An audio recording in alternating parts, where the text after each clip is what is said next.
Hello dear, स्वागत करता हूँ आप सभी को यूट्यूब चैनल नर्सिंग ज्ञान में। देखिए आज का वीडियो है MSN 1 के पिछले 7-8 सालों में जितना भी आपके ऑब्जेक्टिव पूछे गए हैं, चाहे वो मैचिंग हो, फिलअप हो, चाहे कोई भी एक नंबर के टाइप चाहे छोटा छोटा क्वेश्चन हो, सबको जो है हम लेकर यहाँ पे आए हैं और यहाँ से आपको एग्जाम में बहुत ज़्यादा हेल्प मिलने वाला है। ठीक है, तो आप लोग इसको अच्छे से देख लीजिएगा, हम PDF डिस्क्रिप्शन में दे देंगे। तो आप लोग जो है एक बार वीडियो देख लीजिए और एक बार PDF डाउनलोड करके खुद से पढ़ लीजिएगा तो चीज़ें कंप्लीट हो जाएगा। ठीक है, क्योंकि जो चीज़ हम समझाएंगे, देखने में जो चीज़ें दिमाग में बैठता है वो खुद से आप 10 बार रट लीजिएगा लेकिन दिमाग में नहीं बैठेगा। तो एक बार वीडियो देखिए, एक बार PDF पढ़ लीजिएगा तो चीज़ें दिमाग में आ जाएगा। ओके, चलिए यहाँ पे देखिए, आपका 1 नंबर वाला क्वेश्चन में पूछा गया था, एक साल की निम्नलिखित में से प्रत्येक का 3 जो है कॉम्प्लिकेशन लिखे, उलझाव, जटिलता लिखे। ठीक है, जैसे 3 बीमारी दिया गया है और 3 कंडीशन दिया गया है, इस तीनों का जो है जटिलता लिखना है। ठीक है, 10 नंबर में पूछा गया था, देख लीजिए। जैसे जलना से व्यक्ति को और क्या क्या जो है परेशानियाँ हो सकता है जटिलता में, तो देख लीजिए। शौक लग सकता है पेशेंट को, चूँकि जलने के बाद उसका शरीर का तापमान जो है, बॉडी का जो लिक्विड होता है, जो तरल होता है, वह नष्ट हो जाता है, शरीर उसका सूख जाता है, तो शॉक लग जाएगा, हाइपोवॉल्मिक शॉक। ठीक है, उसका बाद जो है किडनी पर बहुत ज़्यादा प्रभाव पड़ता है जलने के बाद, तो किडनी फेलुअर हो सकता है अचानक से, तो एक्यूट रीनल फेलुअर होगा। ठीक है, संक्रमण व सेप्सिस, व्यक्ति का शरीर जलने पर घाव हो जाता है और उस अवस्था में बहुत ज़्यादा संक्रमण का खतरा रहता है, तो संक्रमण होने का जो है जटिलता रहता है। ठीक है, तो ये जटिलता 3 पूछा गया था, लिख दिए हम लोग, आपसे भी पूछेगा, लिख दीजिएगा। डायबिटीज़ है, डायबिटीज़ वाले पेशेंट को डायबिटिक कोमा आ सकता है, उसका किडनी में विकार नेफ्रोपैथी हो सकता है, गुर्दे में विकार नेफ्रोपैथी हो सकता है। ठीक है, कोरोनरी आर्टरी डिजीज हो सकता है, जिसे हम लोग CAD बोलते हैं, CAD कोरोनरी आर्टरी डिजीज। ठीक है, और CHD रहेगा तो साइनोटिक हार्ट डिजीज। ठीक है, चलिए। तीसरा है स्पाइनल इंजरी है। अब स्पाइनल इंजरी किसी को अगर होता है, स्पाइन में चोट लगना है, स्पाइनल इंजरी। ठीक है ना, तो अगर स्पाइनल इंजरी होता है, आप लोग को पता है कि स्पाइनल जो है आपके रीढ़ की हड्डी जो होता है वहीं पे होता है, तो स्पाइनल में किसी को अगर इंजरी होता है तो व्यक्ति जो है अपंग हो सकता है, यानी पैरालाइज्ड हो सकता है, उसके जो है अनकॉन्शियस बेहोशी छा सकता है, अचेतन हो जाएगा। डीप वेनस थ्रोम्बोसिस, उससे जो है डीप वेनस थ्रोम्बोसिस हो सकता है। तो ये सब कॉम्प्लिकेशन है, याद रखिएगा। ठीक है, तीनों बीमारी का हम लोग कॉम्प्लिकेशन आपको बता दिए। ठीक है, इतना लिखने पर 10 नंबर मिल जाता है, समझ गए। चलिए, हो सकता है यहाँ पे आपसे जटिलता पूछा है, हो सकता है यहाँ पे इसका कारण या निदान पूछ लेता, तो भी लिख सकते हैं आराम से। ठीक है, चलिए। अब यहाँ पे मैचिंग है हमारे सामने, देखिए कितना शानदार मैचिंग है। कहता है मैक्सेडिमा, पहला जो है मैक्सेडिमा से इस वाले साइड को इस वाले साइड से मैच करना है। ठीक है, पहला है मैक्सेडिमा, तो मैक्सेडिमा जो होता है यह कब होता है, तो हाइपोथायराइज्म के कारण, मतलब हाइपोथायराइज्म के कारण जो है आपके मैक्सेडिमा होता है। ठीक है, समझ गए। दूसरा है गैग्रीन, गैग्रीन जो होता है वो गैग्रीन में जो है आपके शरीर में कोई अंग जो सड़ जाता है, गैग्रीन हो जाता है, तो उसे एम्पुटेशन किया जाता है, मतलब उस अंग को हटाया जाता है या अंग खुद हट जाता है, तो यह एम्पुटेशन होता है। ठीक है, तो कहीं ना कहीं गैग्रीन जो है एम्पुटेशन से रिलेटेड है। गैग्रीन जो है एक प्रकार का घाव होता है। ठीक है, और एम्पुटेशन जो होता है यह शरीर से किसी भी अंगों का अलग होना, ठीक है, वह एम्पुटेशन कहलाता है। चाहे कोई संक्रमण के वजह से हो, चाहे वो एक्सीडेंट के वजह से हो, कोई शरीर जो है, शरीर का कोई पार्ट अगर अलग हो जाता है शरीर से, तो वह एम्पुटेशन कहा जाता है। ठीक है, उसके बाद है वेंडेज बर्गर टेस्ट। ठीक है, वेंडेज वर्जिस टेस्ट है। ठीक है, वेंडेज वर्जिस टेस्ट है, तो ये होता है आपके पीलिया रोग में, जोंडिस रोग में जो है वेंडेज वर्जिस टेस्ट होता है। ठीक है, वेंडेज वर्जिस टेस्ट होता है। ठीक है, एफेसिया क्या होता है, तो आप लोग को पता है एफेसिया जिसको होता है उसको बोलने में, भाषण में परेशानी होता है, यानी स्पीच डिसऑर्डर होता है। ठीक है, चलिए। उसके बाद है क्विंसी। क्विंसी क्या होता है आप लोग को समझना पड़ेगा। तो क्विंसी जो होता है यह एक प्रकार का आपका क्या है, क्विंसी जो है यह पेरिटोन्सिलर अब्सेस होता है। क्या होता है, क्विंसी आपके पेरिटोन्सिलर अब्सेस होता है, घाव होता है। ठीक है, तो इस चीज़ को याद रखिएगा, समझ गए। बेल्स पाल्सी क्या है, तो आप लोग को समझना पड़ेगा। बेल्स पाल्सी जो होता है यह फेस में जो है, फेस में अगर किसी को पैरालाइज्ड हो जाता है तो उसे जो है हम लोग फेशियल पाल्सी को बेल्स पाल्सी बोलते हैं। ठीक है, उसके बाद है 7वां है इम्बोलस है। इम्बोलस का मतलब होता है कि रक्त का थक्का बनना, ठीक है। ब्लड क्लॉट जो होता है वह इम्बोलस से रिलेटेड है, ठीक है। 8वां है कोरिया। कोरिया का मतलब होता है एक्यूट रूमेटिक, ठीक है। एक्यूट रूमेटिज्म, ठीक है ना। एक्यूट रूमेटिज्म जो होता है वह कोरिया से रिलेटेड है, ओके। पेटेंट फॉर्मेन ओवली, 9वां में है पेटेंट फॉर्मेन ओवली। तो दोस्तों आप लोगों को पता है पेटेंट फॉर्मेन ओवली जो होता है यह जो है कॉन्जेनिटल हार्ट डिजीज, मतलब आप लोग को पता होना चाहिए कि हम लोग चाइल्ड हेल्थ नर्सिंग में भी देखे थे, जहाँ पे आपका एक ऑप्शन आया था मैचिंग में ही फैलोट जो चतुष्फलकीय जो आपका बीमारी है टेट्रालॉजी ऑफ फैलेट, वहाँ पे भी पेटेंट फॉर्मेन ओवली दिया था। तो यह एक जन्मजात हार्ट हृदय रोग से जो ग्रसित होता है उसमें पेटेंट फॉर्मेन ओवली पाया जाता है, ठीक है। चलिए 10वां है आर्टियोस्क्लेरोसिस।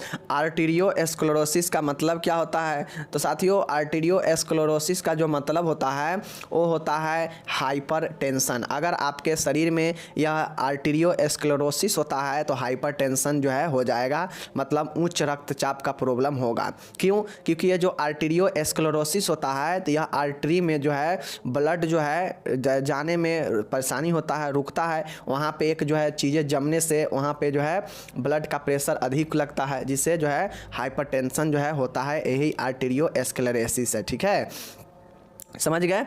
चलिए अब मैं आपको ले चलता हूँ फिर से फिल इन द ब्लैंक में। आपके सामने फिल इन द ब्लैंक है, देखिए यहाँ पे कहता है एमेटिन हाइड्रोक्लोराइड डैश का इलाज है। तो एमेटिन हाइड्रोक्लोराइड जो होता है यह आपके पेप्सिटिक अल्सर का उपचार में दिया जाता है। अगर किसी को पेप्टिक मतलब जानते हैं ना, पेप्टिक अल्सर कि पेट में छाला वगैरह पड़ना, तो इससे जो है हम लोग एमेटिन हाइड्रोक्लोराइड देते हैं पेप्टिक अल्सर में। कोलिसिस्टेक्टोमी, कोलिसिस्टेक्टोमी का मतलब होता है कि गोल्ड ब्लैडर को हटाना, मतलब समझ रहे ना कि पित्ताशय को हटाने को हम लोग कोलिसिस्टेक्टोमी कहते हैं। कोलिसिस्टेक्टोमी, कॉली ध्यान में रखिएगा। और कोलीलिथियासिस होता तो क्या होता? तो कोलीलिथियासिस अगर रहता तो गोल्ड ब्लैडर में स्टेन को कोलीलिथियासिस कहते हैं। लेकिन कोलिसिस्टेक्टोमी है यानी गोल्ड ब्लैडर को हटाना, पित्ताशय को हटाना, ठीक है। भेन की सूजन को inflammation of vein is known as Buerger रोग, ठीक है। भेन के रोग को हम लोग क्या कहते हैं? भेन में सूजन को हम लोग बर्गर रोग कहते हैं, ओके। मेलिग्नेंसी डैश द्वारा डायग्नोसिस होता है। तो मेलिग्नेंसी को जो है बायोप्सी के द्वारा जो है डायग्नोस किया जाता है, ठीक है। समझ गए? मेलिग्नेंस बायोप्सी, ओके। मेस्टेक्टोमी डैश निकालने को कहते हैं। तो स्तन को निकालने को हम लोग मेस्टेक्टोमी कहते हैं। तो इतना आपको याद हो गया, याद रखिएगा, ओके। चलिए अब नेक्स्ट में चलते हैं। नेक्स्ट में वही है, फिर से आपका जो है फिलअप ही है, देख लीजिए। रक्त का पीएच मान कितना होता है? 7.4 होता है, आप लोग को पता होना चाहिए। मूत्र का पीएच मान कितना होता है? 7 होता है, ठीक है। चलिए नेक्स्ट हम लोग देखते हैं यहाँ पे। तो देखिए जैसा कि यहाँ पे रक्त का पीएच मान तो 7.4 होता है, क्योंकि रक्त जो है प्रकृति में आप लोगों को पता है कि क्षारीय होता है। लेकिन मूत्र जो होता है, मूत्र जो है आपका यहाँ पे 7 दिया है, बट 7 तक होता है। लेकिन देखिए मूत्र का जो यूरिन का पीएच मान होता है वह जो है आपको 4.8 से लेकर जो है 7.5 तक जो है माना जाता है, ठीक है। इतने तक जो है इसका नेचर होता है, बट इसका आदर्श जो वैल्यू होता है वह 5 के आसपास होता है, ठीक है। तो यूरिन का जो पीएच मान होता है 5 के आसपास 5 होता है, ठीक है। अल्ट्रासोनोग्राफी का अर्थ है कि शरीर के आंतरिक अंगों का परीक्षण करना। अल्ट्रासोनोग्राफी यूएसजी का मतलब ही ना है अल्ट्रासाउंड। एंडोस्कोपी का अर्थ है कि शरीर के गुहाओं को जो है परीक्षण करना, नलियों का छिद्रों का परीक्षण करना, ठीक है ना। तो एंडोस्कोपी का यही काम होता है कि यह जिसका आंत उत में अगर किसी को कोई चीज़ फंसा होता है तो उसको जो है एंडोस्कोपी करके पता किया जाता है, ठीक है। एनोरेक्सिया का अर्थ है भूख नहीं लगना, ओके। चलिए ये हो गया आपका, ओके। चलिए अब नेक्स्ट हम लोग यहाँ पे चलते हैं। एक और ज़बरदस्त आपका है देखिए डर्मेटाइटिस का मतलब क्या होता है कि यहाँ पे समझिए, डर्मेटाइटिस है, हम आपको पहले बता चुके हैं कि आइटिस जहाँ लगेगा वह जो है इन्फ्लामेशन होगा किसी न किसी चीज़ का। तो यहाँ पे डर्मा है, पहले क्या है, डर्मा है, आइटिस है, तो डर्मा मतलब त्वचा, यानी त्वचा का पर्दा होगा, त्वचा का पर्दा यहाँ पे है, सही है। चलिए सिस्टाइसिस है, तो सिस्टाइसिस का मतलब होता है कि मूत्राशय में संक्रमण होना या मूत्राशय में पर्दा होना, ठीक है। तो ये आपका हो जाएगा इन्फ्लामेशन ऑफ ब्लेडर, ठीक है। हेमीप्लेजिया का मतलब होता है कि आधा शरीर में पैरालाइज्ड होना, मतलब आधे शरीर में लकवा मारना, इसी को हेमीप्लेजिया कहते हैं, तो ये नंबर होगा, ठीक है। मेनिंजाइटिस का मतलब होता है कि जो आपका स्पाइनल कॉर्ड या जो ब्रेन है उसको ढकने वाला जो झिल्ली है, मेनिंजिस है, उसी में इन्फ्लामेशन होना जो है मेनिंजाइटिस कहलाता है। तो कहाँ पे है, यहाँ पे है। मस्तिष्क की सुरक्षा आवरण झिल्ली का पर्दा होना, inflammation of protective covering membrane of brain, तो यही मेनिंजाइटिस होता है, ओके। डायलिसिस का मतलब होता है कि वेस्ट मटेरियल को रक्त से छानकर गुर्दे से बाहर करना, यही जो है डायलिसिस का काम होता है, समझ गए।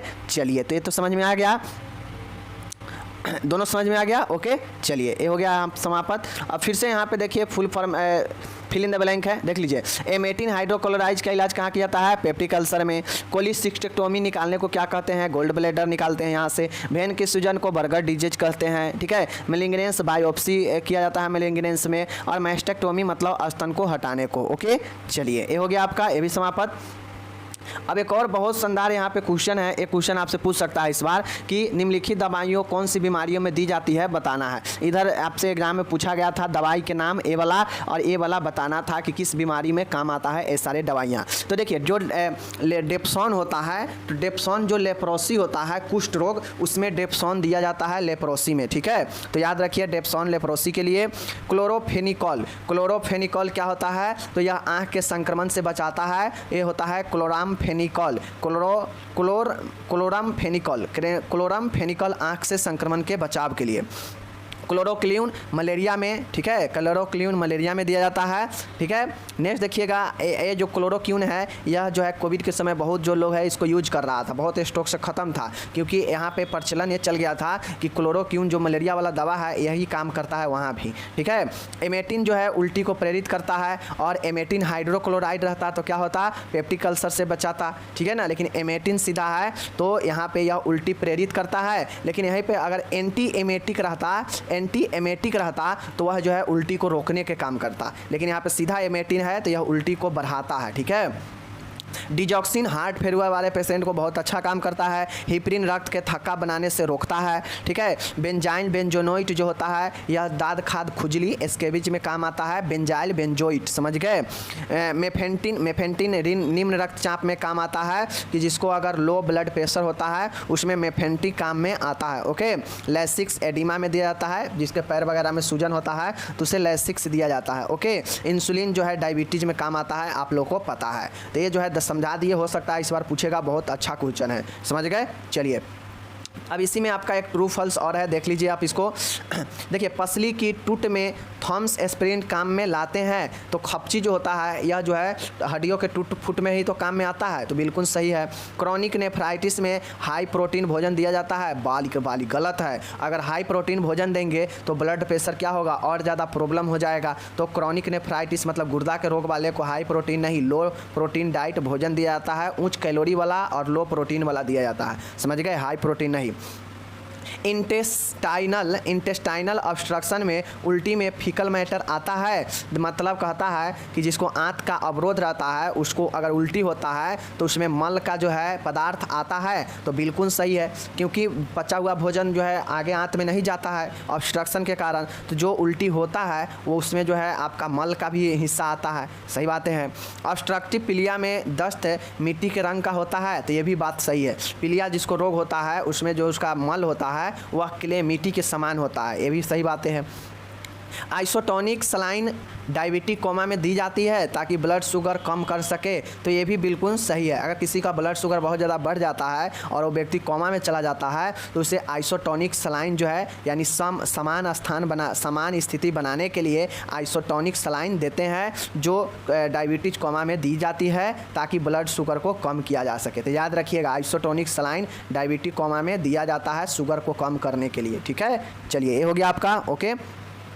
फिर से यहाँ पे देखिएगा आप लोग के सामने आ गया, बहुत ज़बरदस्त है, मैचिंग है, इस साइड से इस साइड को मिलाना है। देखिए ऑलीगुड़िया का मतलब होता है कि मूत्र का हल्का हल्का बढ़ना, ठीक है ना, हल्का हल्का मूत्र होना, तो ये जो है आपका होता है ऑलीगुड़िया, समझ गए। अब देखिए हल्का हल्का कहाँ मूत्र वाला है, तो यहाँ पे वही जो है राइट आंसर हो जाएगा, ठीक है। देखिए यूरिन की कमी यहाँ पे है ना, यूरिन की कमी, तो यूरिन की कमी जो होता है, लेस अमाउंट ऑफ यूरिन, इसी को ऑलीगुड़िया हम लोग बोलते हैं। ओके चलिए। ग्लोसाइटिस का मतलब होता है कि जिह्वा का प्रदाह। ग्लोसाइटिस का मतलब क्या होता है, जिह्वा का प्रदाह, जिह्वा का प्रदाह, जिह्वा का प्रदाह जो होगा वह ग्लोसाइटिस मतलब जीभ का प्रदाह, सीधा समझिए ना, जीभ का प्रदाह ग्लोसाइटिस। ओके, फिलअप में भी पूछ लेगा कि जीभ के प्रदाह को क्या बोलते हैं, तो ग्लोसाइटिस लिखना पड़ेगा, भूल जाइएगा, खत्म हो जाएगा। डायूरेटिक क्या करता है, मूत्र को वृद्धि करता है, मूत्र को वृद्धि करता है। देखिए यहाँ पे है, जो मूत्र के प्रवाह में वृद्धि करे उसे डायूरेटिक्स कहते हैं, ठीक है, या डायूरेटिक शरीर से तरल मात्रा को भी कम करता है, डायूरेटिक, ठीक है ना। एमनेसिया, एमनेसिया का मतलब होता है मेमोरी लॉस, मेमोरी लॉस, समझ गए ना, मतलब यादाश्त में कमी को हम लोग जो है बोलते हैं मेमोरी लॉस को एमनेसिया। डिस्फेजिया होता है जो निगलने में तकलीफ होता है, उसी को हम लोग डिस्फेजिया कहते हैं, डिफिकल्ट इन स्वालोइंग। नेफ्राइटिस क्या होता है, तो आप लोग को पता होना चाहिए कि नेफ्राइटिस का मतलब है इन्फ्लामेशन ऑफ किडनी, गुर्दे को प्रदाह को नेफ्राइटिस बोलते हैं, समझ गए। एम्पाइमा होता है कि यह जो है प्लूरल कैविटी में पस भर जाता है, उसे एम्पाइमा बोलते हैं। और एम्फाइस्मा बोलते जब प्लूरल में हवा, एल्वोली में हवा अधिक भर जाता है तो उसे एम्फाइस्मा बोलते हैं, जबकि एम्फाइमा एम का मतलब होता है कि प्लूरल कैविटी में पस भर जाना, दोनों में अंतर है। सिस्टाइसिस का मतलब होता है कि मूत्राशय में पर्दा होना, तो यहाँ पे है इसका, ठीक है, ब्लेडर में पर्दा। फ्लेबाइटिस का मतलब होता है कि सिराओं में पर्दा, इन्फ्लामेशन ऑफ वेन जो है आपका होता है फ्लेबाइटिस। और लास्ट वाला है एस्फेसिया, क्या होता है, तो एस्फेसिया मतलब होता है स्पीच डिसऑर्डर, जो कि ए नंबर में है यहाँ पे, ठीक है ना, याद हो गया। चलिए मैं बार बार बोलता हूँ, वीडियो को एक बार देखिए और एक बार खुद से पढ़िए, आपको याद हो जाएगा, वरना दिक्कत होगा। हैमर का क्या काम होता है, तो हैमर का काम होता है टेंडन रिफ्लेक्सेज के निरीक्षण हेतु। आपसे क्वेश्चन ये पूछा गया था 5 नंबर में कि हैमर का क्या उपयोग है, तो टेंडन रिफ्लेक्शन के परीक्षण हेतु, ठीक है। प्रोटोस्कोप का होता है malassez का परीक्षण व चिकित्सीय प्रक्रियाओं हेतु जो है प्रोटोस्कोप का उपयोग किया जाता है, समझ गए ना, malassez का जो है आपका जाँच करने के लिए। स्टेथोस्कोप शारीरिक ध्वनि को सुनने के लिए उपयोग किया जाता है, ठीक है। चिटिल फोर्सेप्स, चिटिल फोर्सेप्स का मतलब होता है बॉयलर अथवा कैबिनेट में से स्टरलाइज इंस्ट्रूमेंट उठाने के लिए।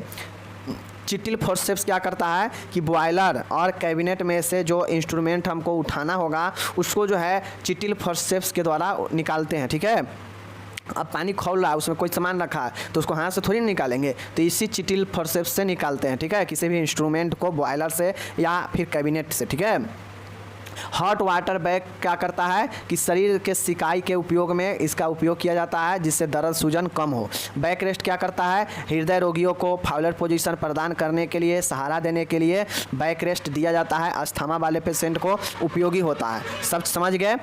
हैमर याद रखिएगा टेंडन रिफ्लेक्स के परीक्षण हेतु। ओके चलिए फिर से हम लोग चलते हैं। यहाँ पे देखिए आप लोग को है, देखिए पहला है मुंह के संक्रमण के हम लोग क्या बोलते हैं, तो मुंह के संक्रमण को एस्टोमेटाइटिस बोलते हैं। क्या बोलते हैं, एस्टोमेटाइटिस। एस्टोमेटाइटिस मुंह के संक्रमण अगर पूछे तो एस्टोमेटाइटिस, जीभ के संक्रमण पूछे तो गुलाइटिस, ठीक है।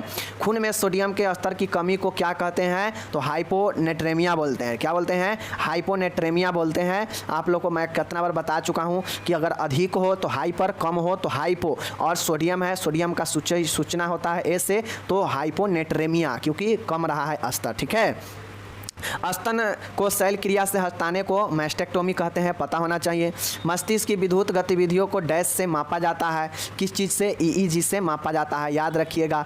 ईईजी से जो है आप जो है आसानी से मस्तिष्क में जो है आपका विद्युत गतिविधि, ठीक है ना, इलेक्ट्रिकल करेंट जो है एक्टिविटी कैसा है, ईईजी के द्वारा माप सकते हैं।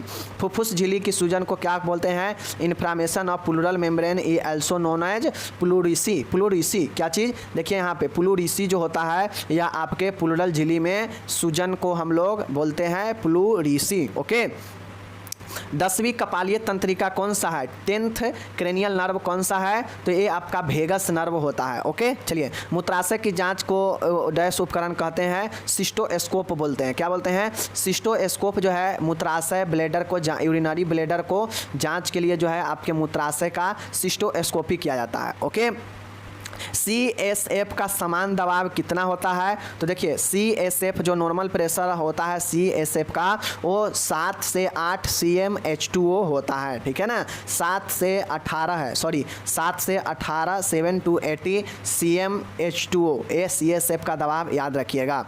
नाक से रक्तस्राव को एपिस्टेक्सिस नक्सीर बोलते हैं। यूरिया में प्रोटीन की उपस्थिति को प्रोटीन्यूरिया बोलते हैं। यूरिन में या यूरिया में पूछे या यूरिन में प्रोटीन का होना प्रोटीन्यूरिया कहलाता है। ओके चलिए, हो गया आपका। अब हम लोग सही गलत फिर से देखते हैं।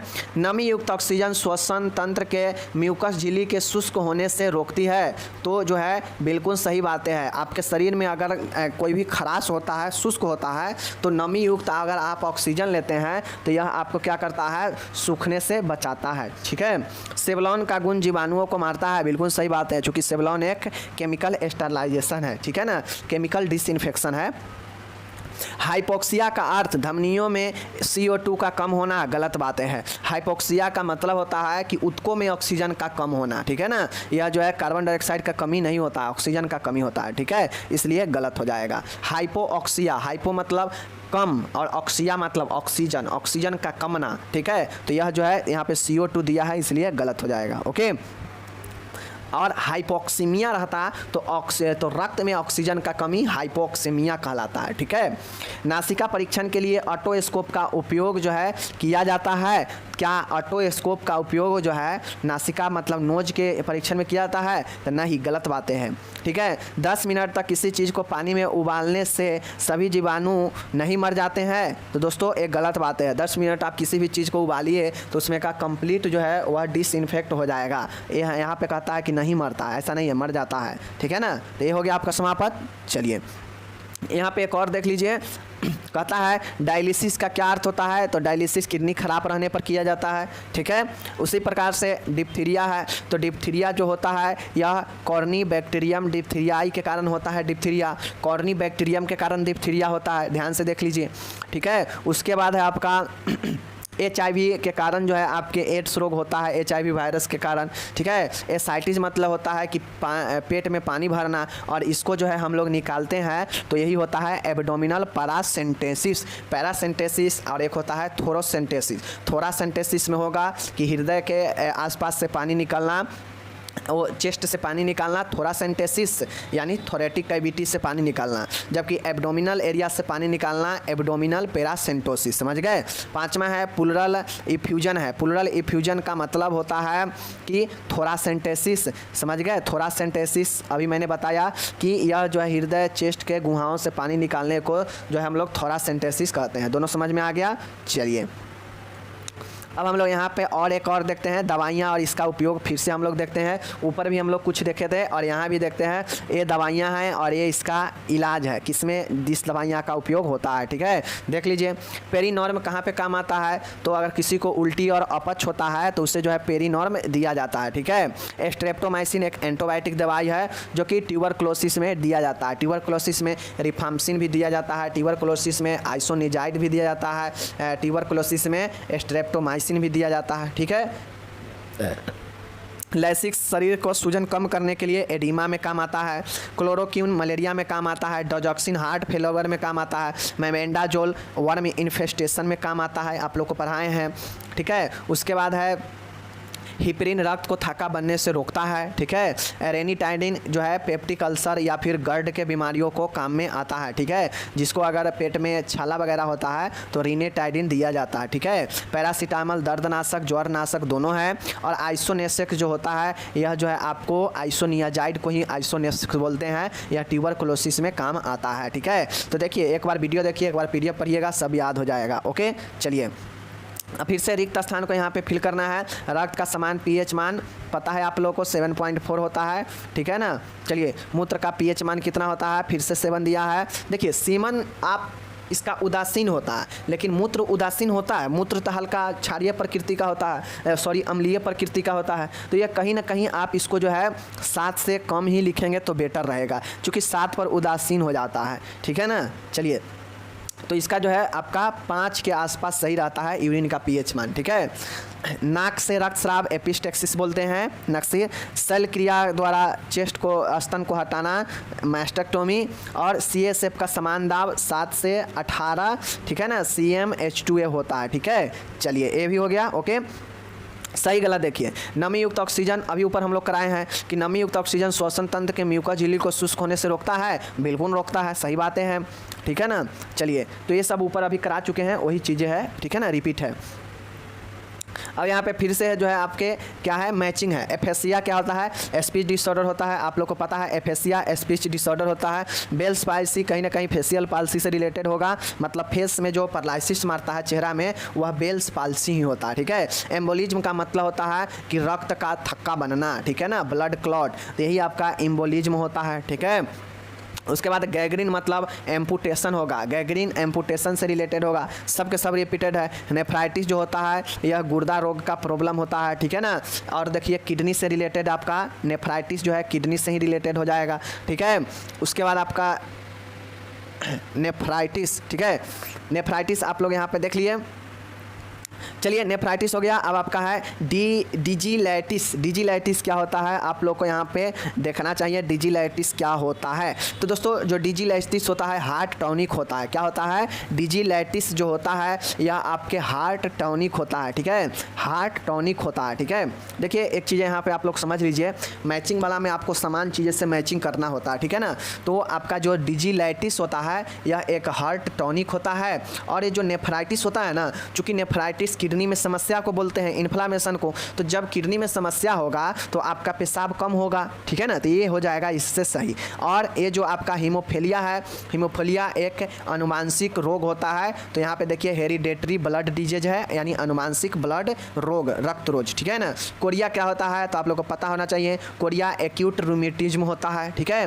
प्लूरल इफ्यूजन जो होता है यह होता है प्लूरल इफ्यूजन। प्लूरल इफ्यूजन जो आपका होता है यह यहाँ पे देखिए एब्डोमिनल पैरासेंटोसिस दिया है, तो ये गलत हो जाएगा, यहाँ पे थोरासेंटेसिस होता है, ठीक है ना, यहाँ पे थोरासेंटेसिस होगा, क्योंकि प्लूरल इफ्यूजन जो है आपके थोरासेंटेसिस से ही रिलेटेड है। थोरासेंटेसिस के द्वारा ही जो है आपके थोरेटिक कैविटी से द्रव को निकाला जाता है, और डायलिसिस आपके किडनी से रिलेटेड है, समझ गए। चलिए, ये हो गया। अब फिर से यहाँ पे खाली स्थान है, इसको आप लोग पढ़ लीजिए। खाली स्थान आपके सामने में है, स्तन को हटाना मास्टेक्टोमी। टीसीजी में यहाँ पे आप सभी को मैं बताना चाहता हूँ कि जो स्तन को शल्य क्रिया सर्जरी के द्वारा अगर स्तन को आंशिक या पूर्ण रूप से हटाया जाता है तो उसे मास्टेक्टोमी कहते हैं, ठीक है। टिश्यू में पानी भर जाना, यानी शरीर में पानी भर जाना अगर जो होता है उसे हम लोग जो है एडिमा बोलते हैं। पानी भरता है मतलब सूजन होता है। शरीर के आधे भाग में अगर किसी को लकवा मारता है, पैरालिसिस मारता है, तो उसे हेमीप्लाजिया कहते हैं, ठीक है। आइसोलेट ऑफ लैंगरहैंस डैश को तैयार करते हैं, मतलब आइसोलेट ऑफ लैंगरहैंस प्रोड्यूस किसको प्रोड्यूस करता है, तो आप लोग को पता होना चाहिए कि यह किससे जो है प्रोड्यूस करता है, ठीक है। चलिए, तो मैं बता दूं, आइसोलेट ऑफ लैंगरहैंस प्रोड्यूस करता है इंसुलिन को, ठीक है ना। उसके बाद है रक्त का पीएच मान 7.4 होता है, कितना बार आ चुका है। खांसी में खून आना, देखिए बलगम में खून आना यानी खांसी में खून आना, तो उसे हम लोग क्या बोलते हैं, क्या बोलते हैं उसको हम लोग,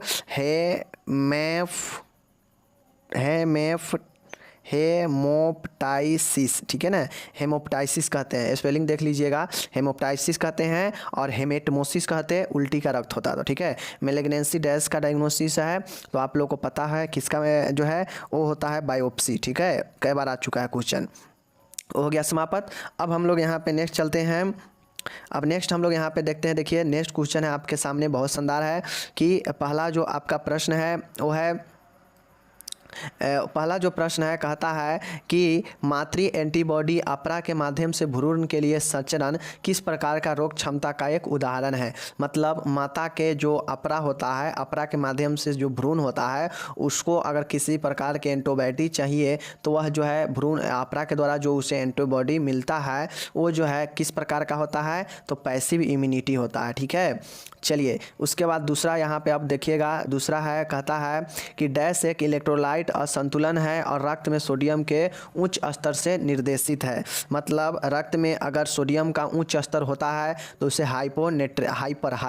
हाइपरनेट्रियम कहेंगे, ठीक है, जो इलेक्ट्रोलाइट असंतुलन होता है। ठीक है, ठीक है, समझ गए, हाइपरनेट्रियम समझ गए।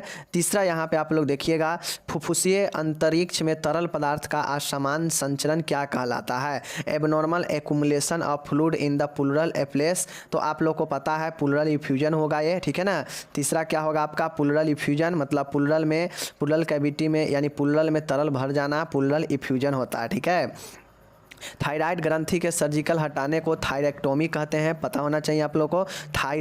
थायरॉयडेक्टोमी होता है, थायरॉयडेक्टोमी होता है। क्रायोसर्जरी, ठीक है, देखिए क्रायो सर्जरी में जो है किसका इस्तेमाल फ्रीज और कोशिका को मारने के लिए किया था? आप लोगों को पता होना चाहिए क्रायो सर्जरी क्या होता है। तो क्रायो सर्जरी में जिस भाग में सर्जरी करना होता है वहाँ पे जो है फ्रीजिंग किया जाता है, एकदम इतना ना ज़्यादा जो है टेम्परेचर को फ्रीज किया जाता है कि वहाँ का जो चीज़ें होता है वह नष्ट हो जाता है, वहाँ का कोशिका। ठीक है, तो क्रायो सर्जरी वही होता है जिसमें तरल नाइट्रोजन, लिक्विड नाइट्रोजन का उपयोग किया जाता है फ्रीज के लिए। ठीक है ना। गुर्दे के संरचनात्मक और क्रियात्मक इकाई क्या होता है? नेफ्रॉन होता है, पता होना चाहिए। निगलने में कठिनाई होता है तो उसे एस्फेजिया बोलते हैं। ठीक है, डिफिकल्ट इन स्वालोइंग डिस्फेजिया बोलते हैं। पेरिटोनियल गुहा की परत की सूजन को क्या बोलते हैं? पेरिटोनियल, तो पेरिटोनाइटिस बोलते हैं। क्या बोलते हैं? पेरिटोनाइटिस बोलते हैं। अगर पेरिटोनियल कैविटी में पेरिटोनियल कैविटी में अगर इन्फ्लामेशन होता है तो उसे पेरिटोनाइटिस बोलते हैं, पेरिटोनाइटिस बोलते हैं। ओके, विद्युत पेशीलेखन एक परीक्षण है, मतलब ध्यान दीजिएगा, देखिए इलेक्ट्रोमायोग्राफी किस चीज़ का टेस्ट होता है? तो मांसपेशी व मोटर मसल्स और मोटर न्यूरॉन का एक जो है टेस्ट होता है आपका। विद्युत पेशी लेखन एक परीक्षण है मसल्स का या फिर मोटर न्यूरॉन का। ठीक है, नेक्स्ट देखिएगा, डैश सर्जरी में पेट के निचला हिस्सा निकाल दिया जाता है और शेष भाग ग्रहणी के साथ मिलाया जाता है। ठीक है, इसे हम लोग पार्शियल गैस्ट्रेक्टोमी बोलते हैं। ठीक है, और ये जो है आपका होता है, इससे जो है हम लोग बिलरोथ 1 भी बोलते हैं। ठीक है, ये जो है शेष भाग को हटाकर शेष भाग को ग्रहणी के साथ यानी ड्यूडेनम के साथ जोड़ा जाता है, तो इसे बिलरोथ 1 भी बोलते हैं या इसी को आंशिक गैस्ट्रेक्टोमी भी कहते हैं। तो ये समझ गए आप लोग। ओके, चलिए नेक्स्ट यहाँ पे आप लोग देखिएगा कि वेन की सूजन को हम लोग बर्गर डिजीज बोलते हैं। यूरिन में प्रोटीन आना, प्रोटीन यूरिया, नाक से रक्त जाना जो है एपिस्टेक्सिस नक्सीर होता है। चीज़ को समझ गए। चलिए अब आपके सामने में यहाँ पे देखिए फुल फॉर्म है।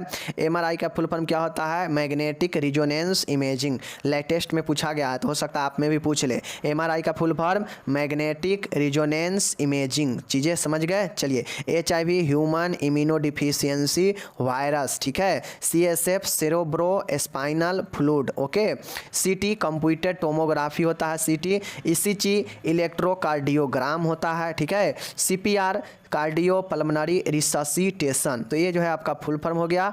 ओके, चलिए यहाँ पे है गुर्दे के सर्जिकल निष्कासन क्या कहलाता है? नेफ्रोक्टोमी कहलाता है। आप लोग को पता होना चाहिए नेफ्रोक्टोमी जो होता है वह गुर्दे के निकालने को बोलते हैं। ठीक है, प्लूरल गुहा में मवाद का संग्रह जो है क्या कहलाता है? एम्फाइमा कहलाता है। यहाँ पे देखिए एम्फाइमा कहलाता है आपका गुर्दे में प्लूरल गुहा में प्लूरल कैविटी में मवाद पस भरना एम्फाइमा कहलाता है। ठीक है, डैश प्यूटरिट ग्रंथि मास्टर ग्रंथि कहते हैं। ठीक है, कोरिनियम बैक्टीरिया जो है क्या चीज़ आपका? कॉर्नी बैक्टीरियम डिप्थीरिया जो है डिप्थीरिया होने का कारण जो है रक्त में पोटेशियम की कमी जो है हाइपोकैलेमिया कहलाता है। ठीक है, ये चीज़ें सब याद रखिएगा, बहुत शानदार है। नेक्स्ट देखिए, वयस्क में समान ICP इंट्राक्रेनियल प्रेशर 10 से 22 mmHg होता है। तो बिल्कुल सही है, होता है इतना इंट्राक्रेनियल प्रेशर। लेरेंजाइटिस फेफड़े की सूजन है, गलत है। लेरेंजाइटिस लैरिंग्स का सूजन है। ठीक है ना, तो इसलिए यह गलत हो जाएगा। नेत्र संबंधी तंत्रिका क्रेनियल नर्व की दूसरी तंत्रिका है, तो देखिए सही है, ऑप्टिक नर्व यानी नेत्र संबंधी जो तंत्रिका है वह क्रेनियल नर्व का दूसरी नर्व है, ये बातें सही है। एलर्जी अस्थमा का महत्वपूर्ण कारक है, तो यह भी सही है, आपका धूल कण से एलर्जी होता है और उससे भी जो है दम फूलने लगता है, ठीक है, तो ये भी सही है। बैलेंस के रूल ऑफ 9 उपयोग जलने के 48 घंटे में द्रव का आवश्यकता का आकलन करने के लिए किया जाता है, तो देखिए ये बातें गलत है, ठीक है ना, ये चीज़ें ध्यान में आपको रखना चाहिए कि द्रव के आकलन करने के लिए 48 घंटे के अंदर जो है बैलेंस के रूल ऑफ 9 जो है लागू नहीं होता है। रूल ऑफ 9 जो होता है यह क्या करता है, रूल ऑफ 9 क्या करता है आप लोग को पता होना चाहिए कि यह जो है अलग अलग शरीर को डिवाइड करता है कि शरीर में कितना % घाव बना है, यानी घाव कितना % जला हुआ है शरीर में, इसको जो है रूल ऑफ 9 निर्धारण करता है, ठीक है। रूल ऑफ 9 ये नहीं निर्धारण करता है कि द्रव कितना देना है, ठीक है ना, इसका निर्धारण यह नहीं करता है, यह घाव का निर्धारण करता है। रूल ऑफ 9 % मारता है, इसलिए यह गलत हो जाएगा, ठीक है। चलिए, तो मैं आपका MSN 1 में जितना भी पूछा गया था पिछले 7 से 8 साल में सभी प्रकार के ऑब्जेक्टिव को मैं करा दिया। अब आपको इसको मैं PDF भी दे रहा हूं, आपको इसको पढ़ना है और एक बार वीडियो देखिए और एक बार PDF देखिएगा और काम आपका कंप्लीट हो जाएगा। जहां भी दिक्कत लगे वहां पे थोड़ा डीपली देखिए, समझ में आ जाएगा। ओके, धन्यवाद।